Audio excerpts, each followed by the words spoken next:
السلام علیکم، کیسے ہیں آپ؟ میرے کو آپ کو بولنا تھا کہ آپ کو یاد ہوگا میں نے آپ کو بتایا تھا کہ میرا جو فٹ ہے، رائٹ فٹ ہے، وہ گرم پانی سے برن ہو گیا تھا۔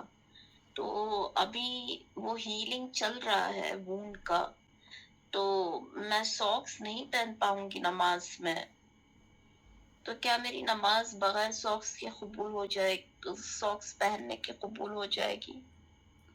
نحمدہ و نصلی علی رسولہ الکریم اما بعد۔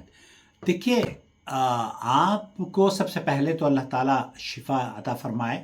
آپ اس چینل کی سپورٹر ہیں، منتھلی بیسس پر جو بھی کنٹریبیوشن آپ اس چینل کی خدمات کو سراہتے ہوئے جوائن ممبرشپ کے ذریعے پیش کر رہی ہیں، ہر مہینے بلا ناغہ اللہ رب العالمین آپ کی کاوشوں کو اور آپ کے تعاون کو شرف قبولیت بخشے۔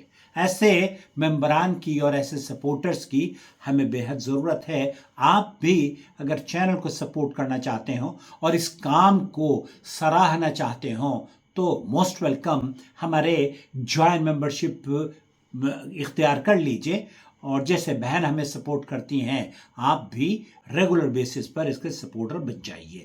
سماحت الشیخ عبدالعزیز بن باز سے پوچھا گیا کہ بعض مرتبہ خواتین ایسے حالات سے گزرتی ہیں کہ جو چیز ان کے لیے جائز نہیں ہے وہ کرنے پر وہ مجبور ہو جاتی ہیں، ایسی صورت میں ان کے لیے کیا حکم ہے؟ سماحت الشیخ عبدالعزیز بن باز مفتی مملکت سعودی عرب نے فرمایا، هذه قاعدہ معروفہ، میں آپ کو ایک قاعدہ بتاتا ہوں جو بہت ہی مشہور اور معروف قاعدہ ہے۔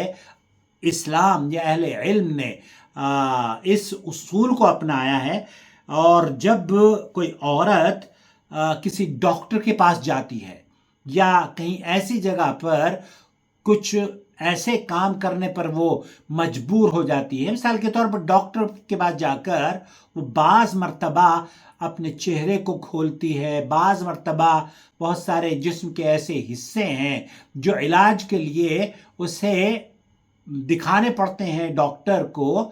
ایسی صورت میں شیخ نے فرمایا کہ قاعدہ یہ ہے، الضرورات تبیح المحظورات، یعنی ضروری حالات میں ممنوع چیزیں بھی جائز ہو جاتی ہیں۔ تو آپ کو اصولی طور پر آپ کے جسم کا پردہ ہے۔ اب آپ اگر ڈاکٹر کے پاس گئی ہیں اور آپ ڈاکٹر کو اپنا علاج اور معالجے کی غرض سے اپنا چہرہ اس کے سامنے کھول دیتی ہیں، یا نماز آپ پڑھنا چاہ رہی ہیں، اور جب آپ نماز کے لیے چونکہ آپ کا پیر جلا ہوا ہے اس پر آپ وضو بھی نہیں کر سکتی، یہ بھی ایک آپ کے لیے شرعی عذر ہے۔ اور اسی طریقے سے جب آپ اس پر پانی نہیں لگا سکتی، اس کی وجہ سے آپ کھڑی نہیں ہو سکتی، تو آپ بیٹھ کر نماز پڑھ سکتی ہیں۔ اگر آپ کو بیٹھنے میں بھی تکلیف ہوتی ہو تو لیٹ کر آپ نماز پڑھ سکتی ہیں، اور اگر لیٹ کر بھی کسی بیمار کو تکلیف ہوتی ہو اشاروں سے تو وہ آنکھ کے اشاروں سے بھی نماز پڑھ سکتا ہے۔ تو اسی طرح سے وضو کی کیفیت بھی یہی ہے، آپ پورے جسم کا جو بھی اعضاء ہیں وضو کے وہ پورے دھو لیجئے، اور جب آپ پیر پر پہنچیں تو یا تو مسح کر لیں، یا اس کے اوپر جو گیلا پانی اگر آپ لگا نہیں سکتی وہاں پر تو صرف اوپر سے مسح کر کے اس کے اوپر سے ہاتھ گزار لیں، یہ کافی ہے۔ اب آپ کو چونکہ اس ساکس آپ نہیں پہن سکتی اور ڈاکٹر نے آپ کو منع کیا ہے، تو ایسی صورت میں یہ جو قاعدہ ہے کہ عام حالات میں تو آپ کو پتہ ہے کہ آپ کے جسم کے اعضاء کو چھپانا آپ کے لیے ضروری ہے، لیکن یہ شرعی عذر کی بنیاد پر آپ اگر ساکس نہیں پہنتی ہیں تو آپ کی نماز باذن اللہ تعالی اللہ کے یہاں قبول و مقبول اور منظور انشاءاللہ تعالی وہ مقبول ہوگی۔ اور میری دعا ہے کہ اللہ تعالیٰ آپ کو اس بیماری سے جلد از جلد شفایابی عطا فرمائے، لا باس طہورا انشاءاللہ۔